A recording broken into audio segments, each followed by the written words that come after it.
Hola, buenas tardes. Bienvenidos y bienvenidas.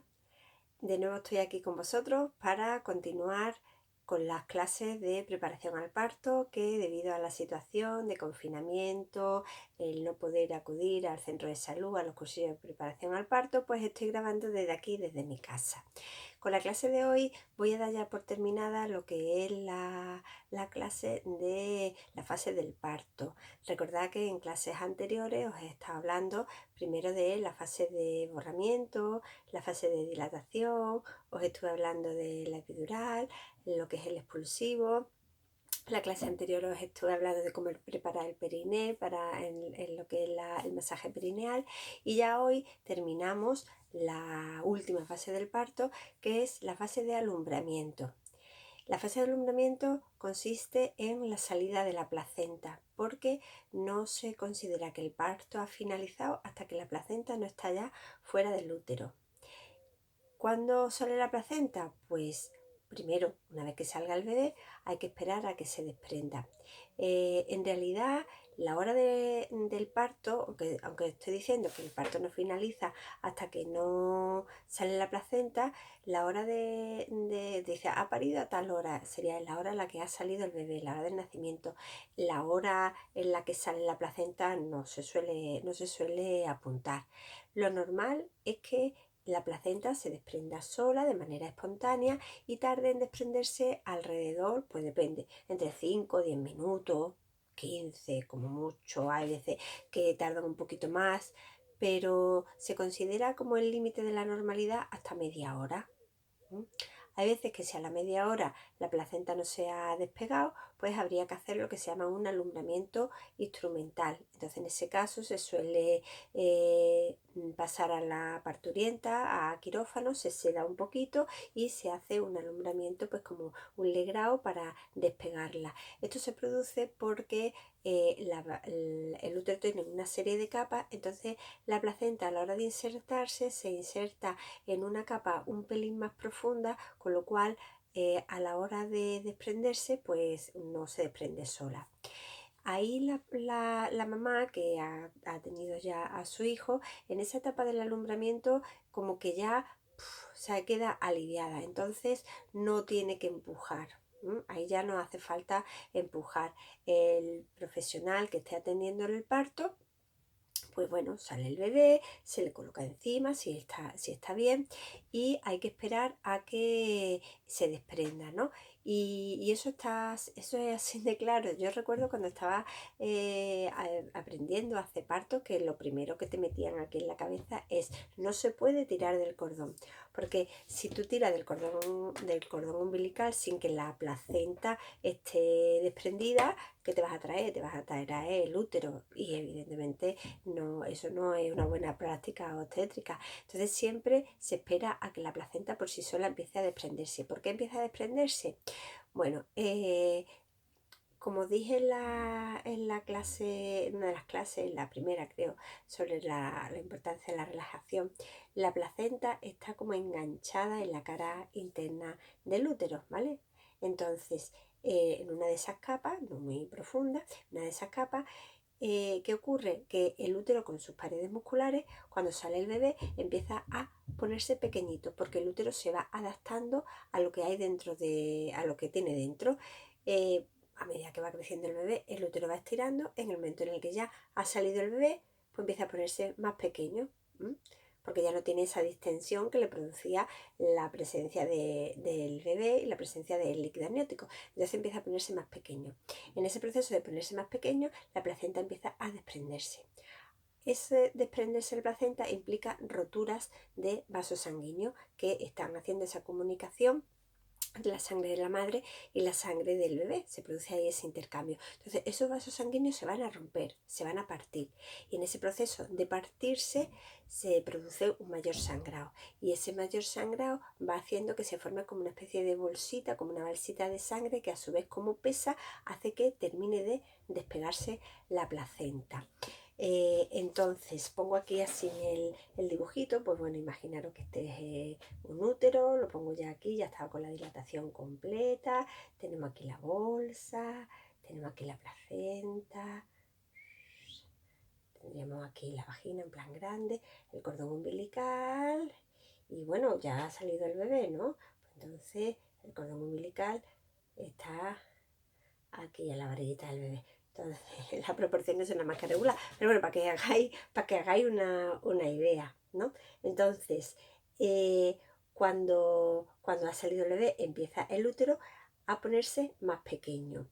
Y lo que os decía, si se tira del cordón umbilical sin que se haya despegado la placenta, te puede traer el útero. Por eso nunca se hace. Lo más que pueden hacer es dar como masajitos en el fondo uterino para favorecer pues esa contracción, para que vaya poniéndose pequeñito y se vaya desprendiendo.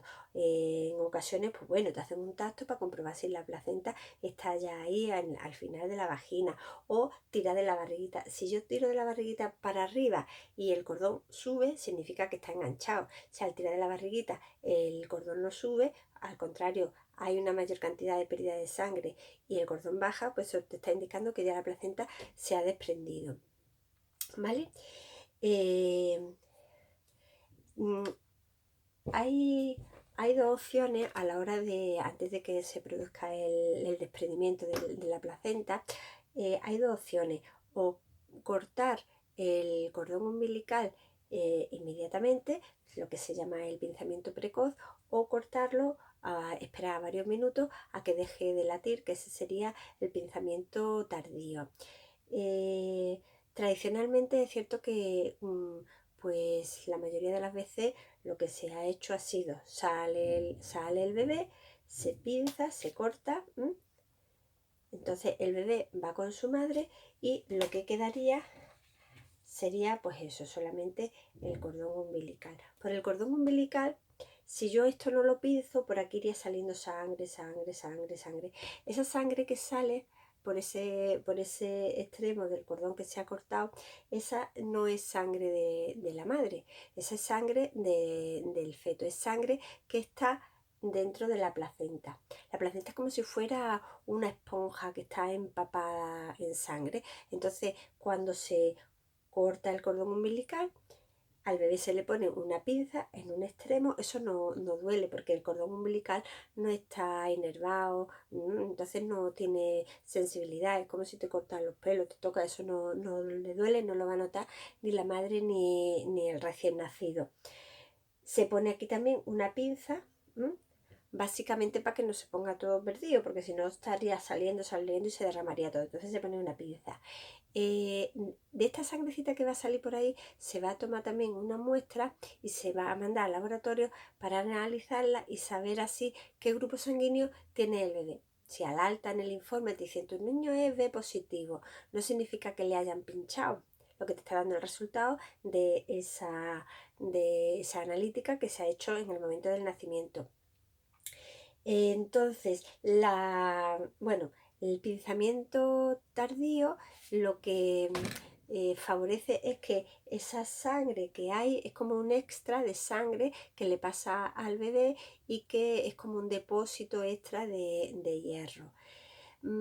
También hay veces en los que un exceso de glóbulos rojos que le pueda pasar, pues eso, hay teorías que te dicen que a lo mejor en eso lo que está favoreciendo que el bebé se ponga más amarillito. Ya explicaré en la clase del recién nacido lo que es la ictericia del recién nacido. En el caso de que se quiera aprovechar esta sangre, porque como os estoy diciendo es sangre del bebé, esta sangre se recogería, se coge una aguja, se canaliza uno de los vasos sanguíneos que tiene el cordón umbilical y esa sangre iría a una bolsa por vacío, y esto iría a una bolsa, se recogería en una bolsa, iría saliendo hasta que ya el cordón se va poniendo más estrecho, más colapsado, y deja de salir la sangre. Esa sangre se le pone un anticoagulante, se mueve y se refrigera.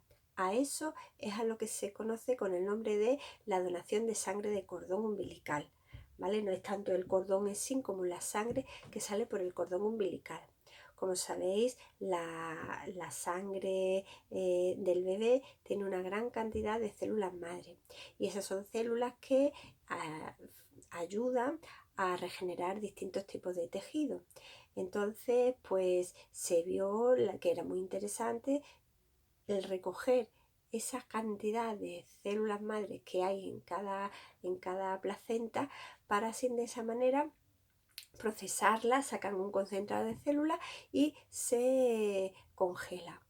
Hay un banco público, que es el banco en Málaga. Tenemos uno de los mejores bancos a nivel mundial de sangre de cordón umbilical, gracias a la generosidad de muchas madres que en el momento del nacimiento deciden que quieren que esa sangre se aproveche y que no se desperdicie, porque una vez que sale la placenta se desecha, se tira al cubo y eso se quema.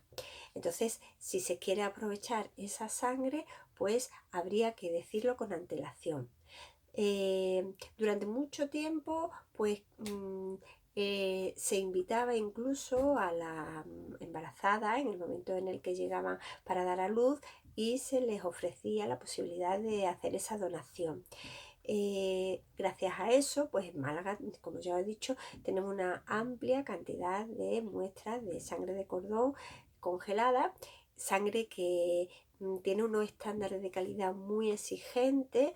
Ya os digo que tenemos uno de los mejores bancos a nivel mundial en Málaga. Y eso está todo centralizado, de manera que si hubiese un posible compatible con que pueda salvar un enfermo, que esa muestra de sangre pueda ayudar porque eso lo coloca luego en forma de como un suero y equivale a un trasplante de médula ósea. Entonces, pues a lo mejor una sangre de una mamá que ha dado a luz aquí en el materno, pues puede servirle a un niño que vive en Estados Unidos, por ejemplo, ¿vale? Esa es una opción. Luego la otra opción es el guardar tu sangre, porque una vez que tú donas la sangre, pues tú la estás ofreciendo para que la utilice cuando lo crean oportuno y cuando lo necesite. Cuando están los bancos privados, que los bancos privados lo que hacen, claro, lo privado es negocio lucrativo. Entonces, lo que están ofertando, su oferta es: yo voy a recoger esa sangre y yo la voy a guardar en mi laboratorio, de manera que únicamente tú, que me estás pagando, vas a ser la dueña de esa sangre y nadie más va a poder utilizarla. La legislación aquí en España no permite que la sangre, si hay un posible receptor, pues que como tendrían que todos los datos están centralizados, pues si hay un posible receptor, aunque sea un banco privado, pues tendría que utilizarlo. Entonces los laboratorios hoy por hoy, salvo que cambien la ley, hoy por hoy lo que hacen es que se llevan las muestras fuera, al extranjero. Entonces son laboratorios que te garantizan que en ese proceso de traslado no va a perderse la cadena de frío y bueno, entonces se lo llevan al extranjero. Con la idea de que pues tú estás pagando porque esa muestra esté guardada, con la idea de que si en un futuro la necesitaras, pues como es tuya, pues el laboratorio te la proporciona. Yo soy partidaria, yo entiendo y respeto que cada uno con su dinero puede hacer lo que quiera.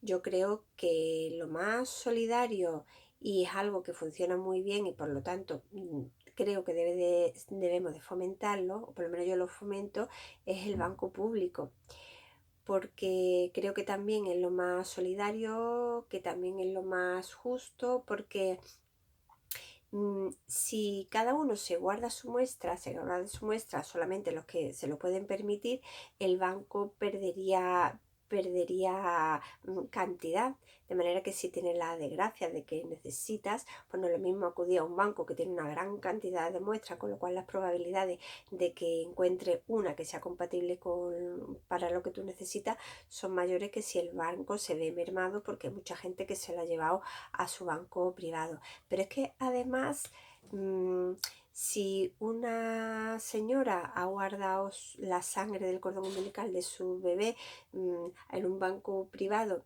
y resulta que ese hijo se pone malito, esa sangre que se ha guardado no sirve para curarlo, puesto que esa sangre sería portadora de los mismos genes y entonces podría en un futuro volver a desarrollar la enfermedad. ¿dónde acudiría? Al banco público. Entonces, bueno, verás que yo vuelvo a repetir, yo respeto que cada uno haga con su dinero lo que buenamente quiera. Yo aquí estoy para informar. Y bueno, ¿por qué no? Pues me mojo y doy mi opinión. Y mi opinión es que estoy orgullosa del banco de cordón público que tenemos aquí en Málaga en concreto. Porque yo sé que hay unos grandes profesionales y que se toman su trabajo muy, muy en serio. Precisamente como tenemos tanta cantidad de muestras, pues hoy por hoy las donaciones así tan de todas las mujeres que quisiera, hoy día la embarazada que quiera donar su sangre del cordón, pues debe de ponerse en contacto previamente con el laboratorio durante el embarazo. Allí pues te pasan un cuestionario, que no hayas padecido ninguna enfermedad infectocontagiosa, que sea mayor de edad, evidentemente. Te da una serie de requisitos y en el caso de que vean que sí que eres candidata a poder donar la sangre del cordón, pues te imprimen un formulario, firma el consentimiento informado y eso lo debes de llevar cuando vayas a dar a luz, independientemente de que sea un hospital público o que sea una clínica privada, ¿vale? Bueno, y ya para terminar, sí o sí, deciros que la placenta pues tiene dos caras, como las monedas, una cara y otra cara. Una sería la cara fetal. La cara fetal es la que ve el bebé, ¿vale? Si está aquí la placenta, el cordón umbilical, pues entonces esta sería la que ve el bebé. Y luego está la cara materna. La cara materna es la que está pegada al bebé. Y esta cara materna está formada por una serie de cotiledones. Los cotiledones son como si fueran piezas de puzzle. De manera que cuando sale la placenta, cuando se desprende, pues la persona que está atendiendo el parto lo que hace es que la pone sobre una mesita que hay allí, la seca esta parte para comprobar que no le falta ningún trozo, porque claro, si yo la seco y veo que hay ahí un trozo, un cotiledón que se ha quedado dentro, pues igual hace falta tener que hacer un legrado para poder quitar para poder llevarte ese trocito, ¿vale? Que se comprueba que está todo normal, se revisa, todo normal, todo perfecto. Pues lo dicho, se desecha al cubo y entonces ya sí se puede decir que el parto ha finalizado. Y ahí empieza lo bueno. Espero que esta última fase os haya quedado bien clara y en la siguiente clase os voy a hablar de los signos del parto, cuándo acudir al hospital y qué llevarse. Como siempre os digo, en los comentarios podéis dejarme si tuvieseis alguna duda y si no, sabéis dónde estoy, en el Centro de Salud del Cónsul, Málaga. Nos vemos.